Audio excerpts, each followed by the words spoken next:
The year 2024 has been really exciting in the world of football. And here on the Beer Parlor episodes on the Shafts podcast, we've been walking you through week in, week out and keeping you updated on the most interesting aspects of top flight football that has been happening. Sometimes a little bit deeper into much more general sports, but heavily focused on football regardless, because here on the Beer Parlor, that's our goal.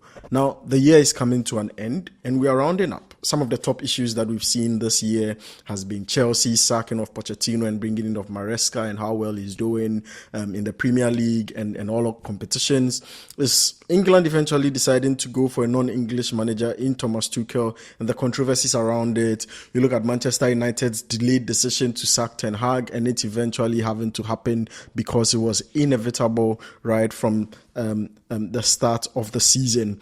You look at Mbappe's joining of Real Madrid after a long, prolonged saga with PSG and exactly how that is affecting Real Madrid's dressing room and his integration into the team. Look at the Ballon d'Or, which we discussed here on the Beer Parlor and predicted that Vinicius Jr. didn't deserve it, and eventually he didn't win. And so that also sent severe amounts of shockwaves through the world of football. But also, what you need to know is that here on the Beer Parlor, we've had certain incredible discussions, and a lot of these discussions are usually spot on because we do not follow the crowd most of the time. We think and we critically analyze. We've also spoken about Pep's struggles, Edu leaving at Arsenal and Arteta having much more influence, and Xavi and Hansi Flick at Barcelona as well.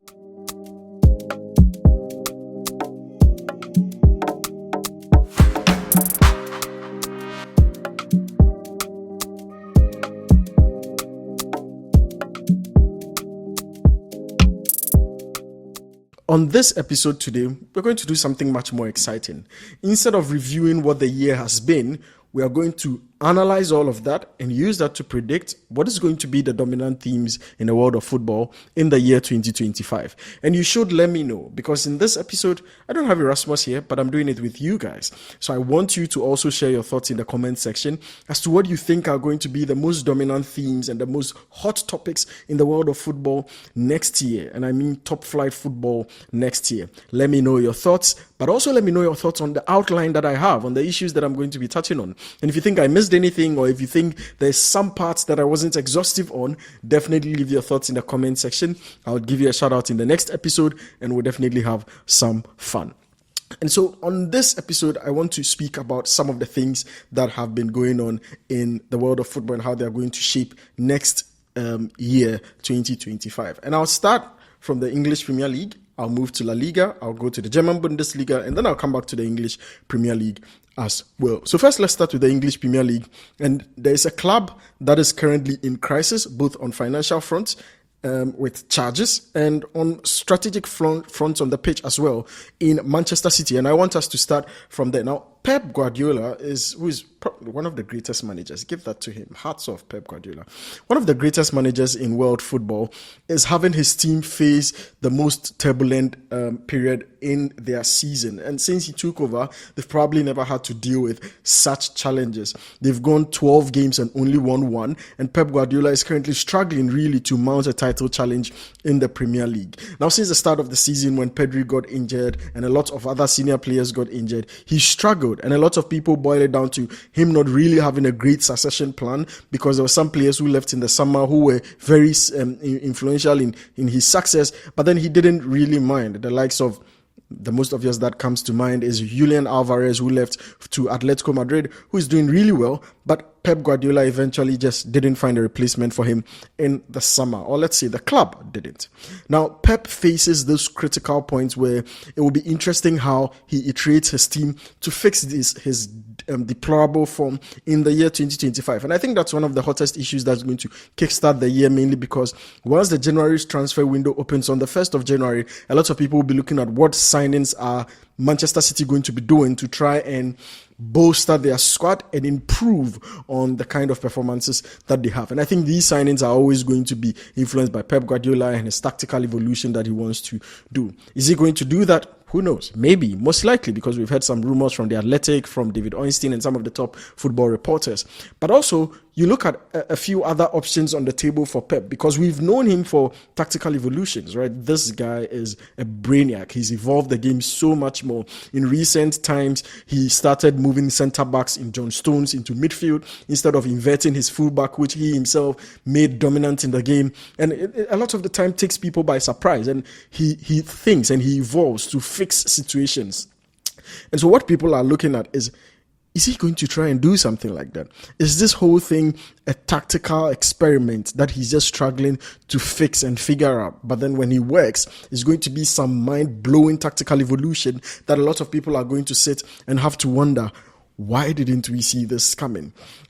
I mean, nobody knows. Is it also going to be that when he gets all his players back, like he says, in the absence of Rodri, which we think will probably be back way at the end of the season, probably into the Club World Cup, is that what is going to then make him fix the issues that he's facing in terms of the challenges that he's facing, right? Well, we don't know, and so let's see how this goes. Now, moving on from Pep Guardiola's struggles on the pitch, let's go to Manchester City's finances. Now, the Premier League leveraged 150 charges. Hearings were concluded not long ago. Now, the verdict for these hearings are supposed to be out in 2025. That is also going to be a significant moment in the year because a lot of people are waiting to see exactly how that goes. There are a couple of reasons for this. One, people are also speculating how this is even going to affect Manchester City's recruitment in the January transfer window. Because if you're a top flight, let's say defensive midfielder, a top flight striker, would you be willing to come to Manchester City? A top flight right back, would you be willing to come to Manchester City knowing very well that a few months down the line, they could be relegated and be kicked down the bucket to whatever tiers of English football that they might find themselves in? It's so difficult for a lot of these players to make this strategic decision. And so you are more like questioning whether or not it would be feasible for a lot of players to even look past this uncertainty and sign up for the club. But, well, it's just a few days away. January is just a few days away, and we'll see how that goes. But mainly what I wanted to point to is that depending on the outcome of the ruling, it's going to be very interesting. Are they going to be found guilty? People think most likely they are. If they are, what is going to happen? Are they going to be kicked down? Are they going to be stripped of the titles that they won? Which clubs are going to be now crowned titles for the years that Manchester City breached the rules and won titles? Is Arteta going to get any EPL title for this? Is Mourinho, is Ole Gunnar Solskjaer, is Jurgen Klopp going to get any Premier League titles from this? How much points deductions are they going to get? Because the likes of Everton and smaller clubs who have been penalized recently by the English Premier League are waiting to see whether Manchester City is going to get a slap on the wrist or they're actually going to be punished, because they believe that the EPO has this structural bias of punishing and targeting small clubs and using them as scapegoats. And then when it comes to the top dogs who are rich, they are not able to do anything.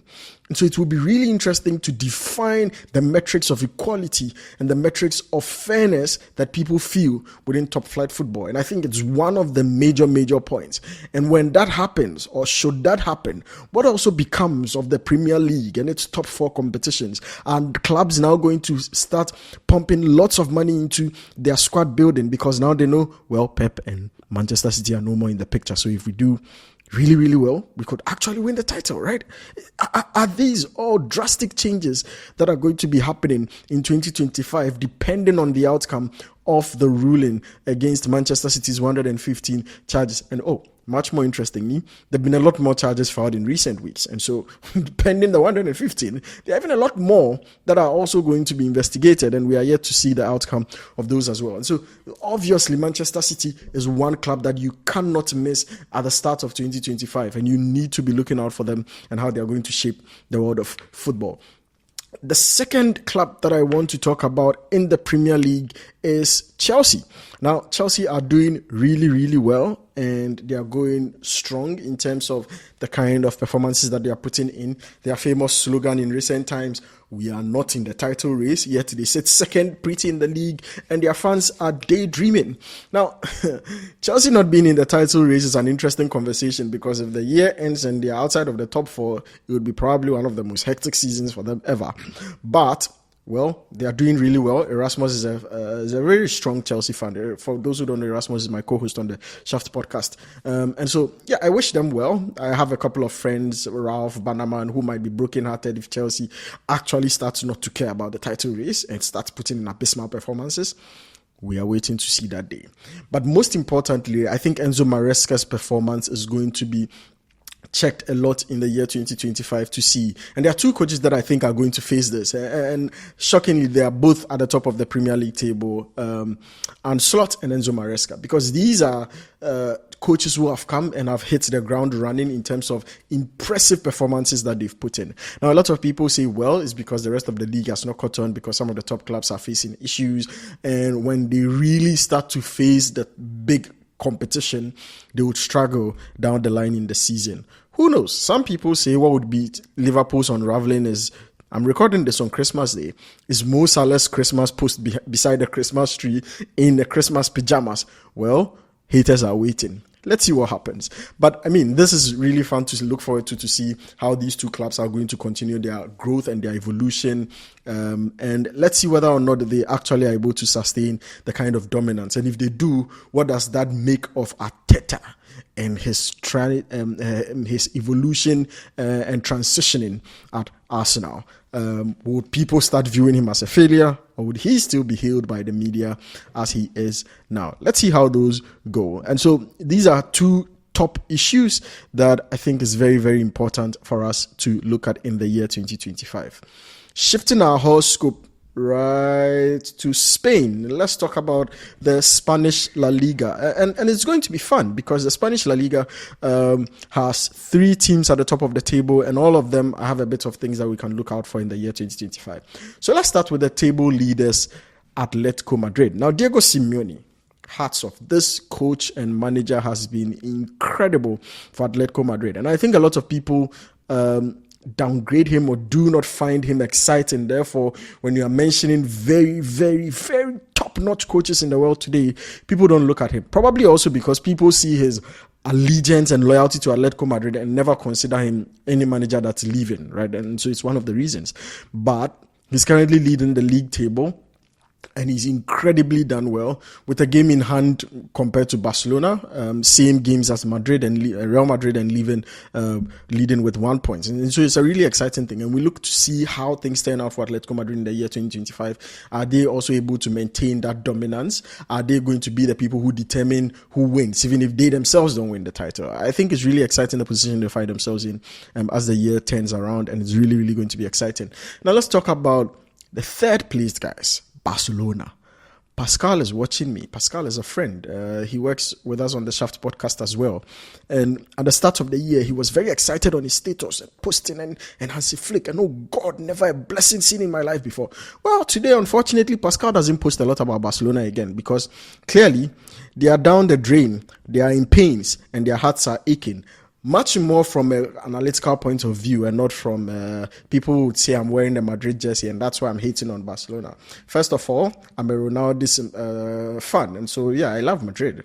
But I also really appreciate the talent of Messi, and he's exciting to watch. So yeah, I appreciate Messi. But I think Barcelona fans, generally, I just don't like football fans who become delusional too quickly. Case in point, Manchester United. I'll come to them later. But let's go back to Barcelona fans. They became delusional too quickly at the start of the season. And they were like, we've beaten Madrid and El Clasico and this, and we've beaten Bayern Munich. Yeah. Well, they are leading their leagues. Bayern Munich is top of Bundesliga. Real Madrid is above you with a game in hand. Where are you? Do you beat big teams as your titles? Is that your wins for the season? Real Madrid, this title. Atletico Madrid, this title. Bayern Munich, this title. Barcelona, we won the El Clasico and we beat Bayern in Champions League. Come on, Barca. But much more importantly, let's look at these things. Real Madrid is struggling a little bit with the integration of Kylian Mbappé, but so is Barcelona also struggling. I think people are looking at the game load. People are looking at the absence sometimes of Lamine Yamal and how it's causing losses. People are also looking at Hansi Flick and some of the tactical decisions he's making. People are also looking at the fitness of the players, because Rafinha says sometimes they just absolutely get tired. And so these are all things that Barcelona should look out for.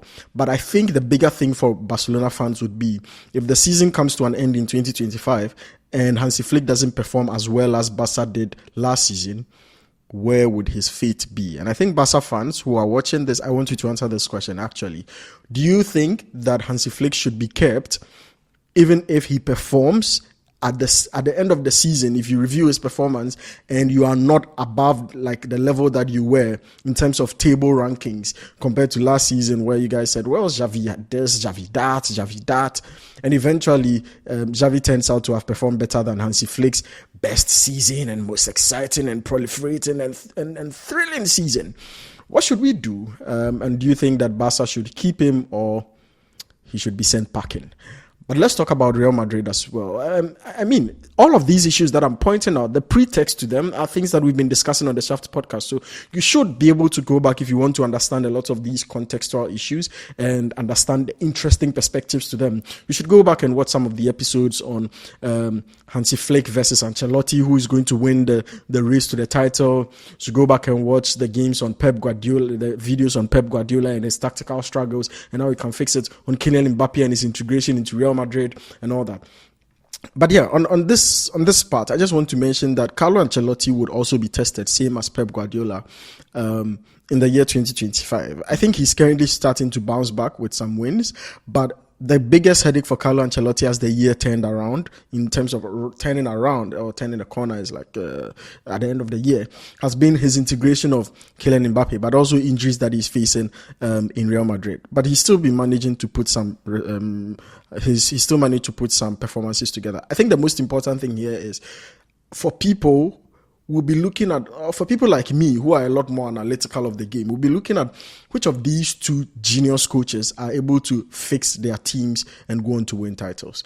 Is it Pep Guardiola in the Premier League, or is it Ancelotti in La Liga?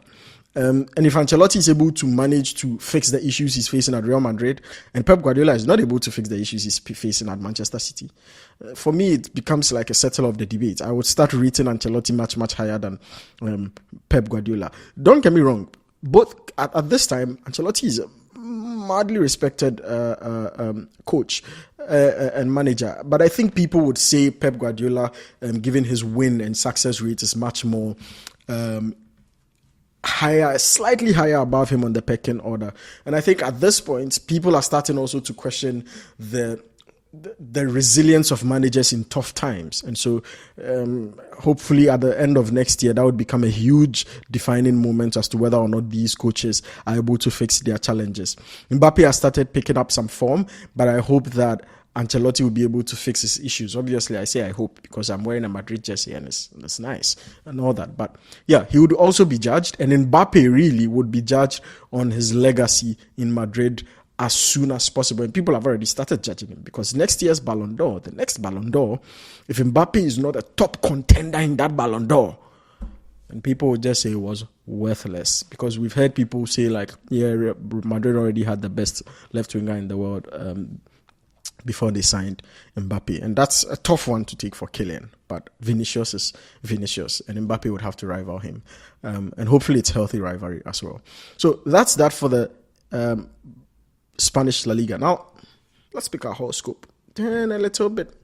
The German Bundesliga. Now, to the German Bundesliga, there's just one thing I want to point out. When would Harry Kane win the Bundesliga? Like, Harry Kane fans, I want to know. That's all, really. That's all. Because Harry Kane went to Germany, and all of a sudden, Bayern lost their winning streak for the Bundesliga. So the question is, when is it going to happen for the most prolific striker in the world right now? Probably sometimes even better than Erling Haaland. But anyway, we'll see if in 2025 Vincent Kompany is able to take Harry Kane and his Bayern Munich side to the trophy, and that would be the major league, the first time Bayern Hurricane is ever winning a league trophy.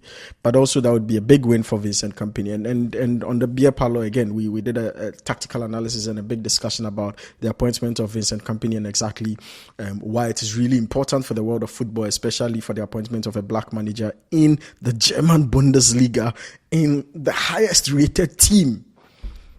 Come on, that's impeccable. And so we look out to how it will turn out for the year 2025, because unfortunately or fortunately, that would define a lot of things for Vincent Kompany and his future as well. But also more importantly, whether or not the Hurricane curse would be broken for him not being able to win a major trophy.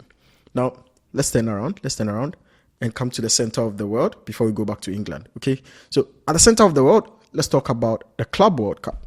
Now, the Club World Cup has been reiterated. There will be a new format. There will be a whole league phase. It's now going to be a big tournament. And a lot of people have complained about this and how it's going to affect the schedule and how it's going to elongate the fatigue levels of players. But it's happening, and it's going to be happening. Will Manchester City be having Rodri back by the time? Yeah, maybe. Who knows? But it's going to also be a huge part of the topics in 2025, because we'll get to see for the very first time that format of the Club World Cup.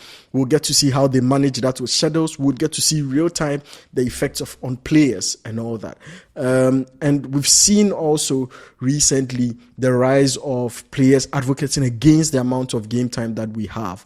And we've had a lengthy discussion again on the Beer Parlor when Rodri got injured about exactly how this is affecting people, and also why it doesn't make sense for it to be coinciding with stricter financial regulations that limit the ability for clubs to expand their squad, right? Because you are increasing the game time and you are also limiting their financial ability to expand their squad, and it just doesn't make sense. So we're looking at some of these things, and you can go back and watch those episodes and see, then monitor how it plays out in the year 2025. But yeah, the Club World Cup and the advocacy against the increased number of games, we're going to see how those two things are going to play out as well. And it would be very interesting to monitor those. But let's go back to the English Premier League again and talk about a few things. First, let's talk about Liverpool, who are league leaders, and the three contracts that are the most controversial in the league now. Mohamed Salah, Trent Alexander-Arnold, and Virgil van Dijk. Now, these three are heavyweights in the Liverpool squad now, performing impeccably well.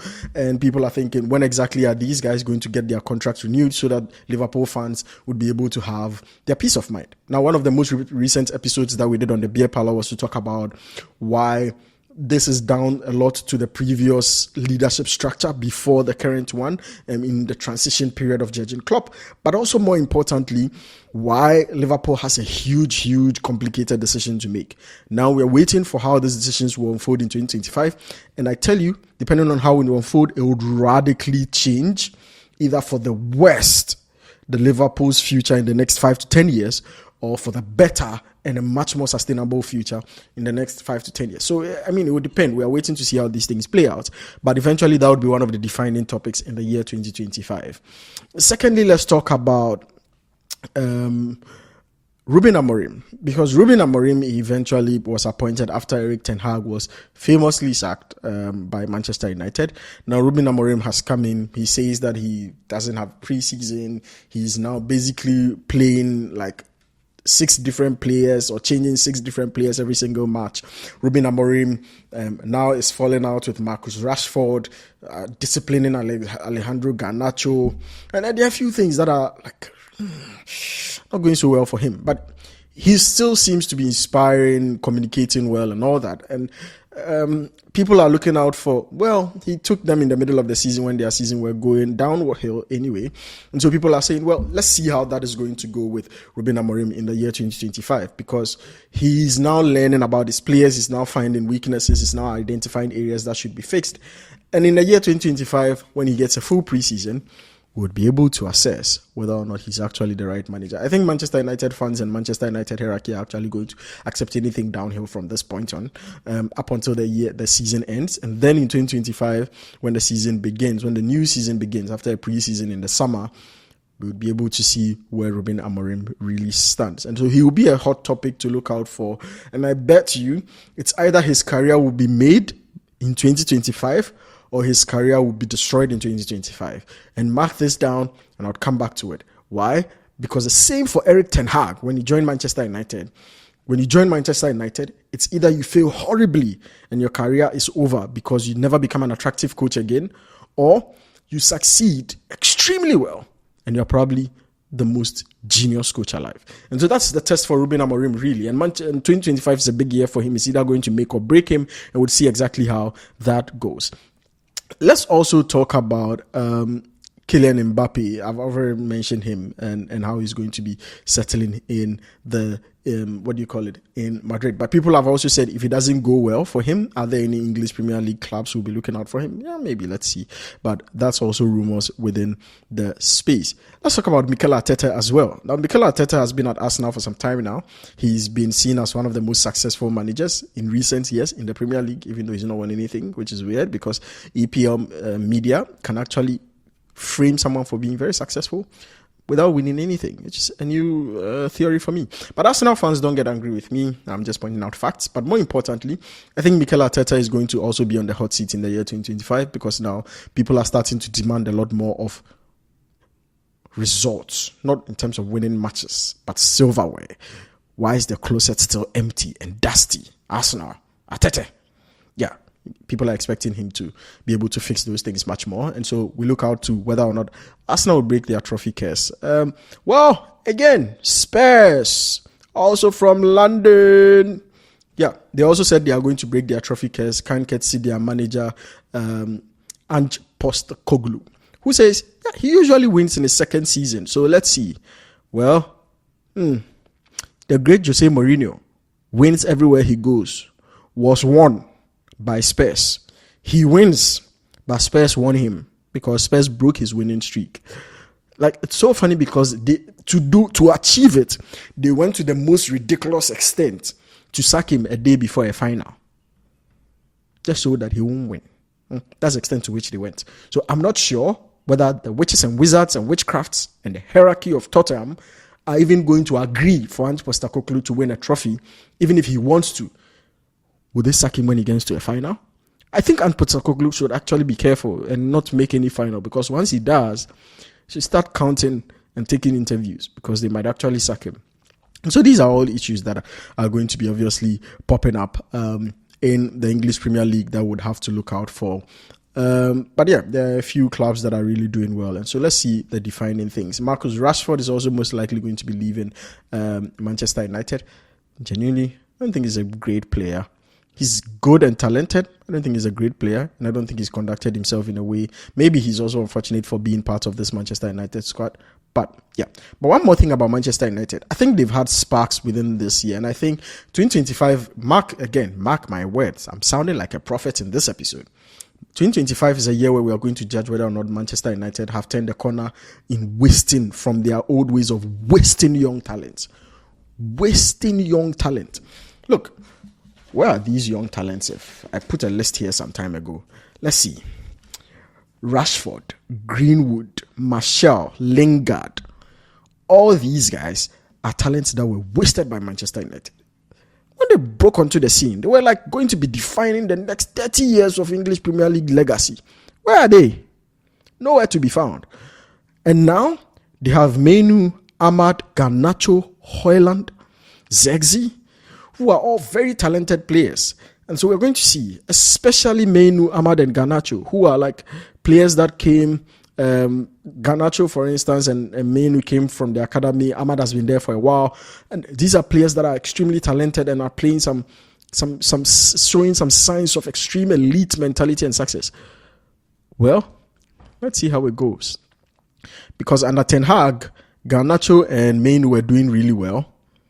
But now, I don't think Menu is back to his best. I don't think Garnacho is back to his best. Ahmad is picking up. How long would it go? Would he also be a one-season wonder like Garnacho and Menu and then die off after 2020, after the year ends, after the season ends, and then in the second half of 2025 is nowhere to be found? Let's see.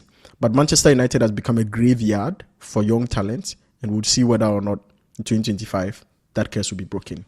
One final thing I want to talk about is the World Cup, because Thomas Tuchel will be starting his England job in 2025, and he said he has one thing to do to add another star on the badge.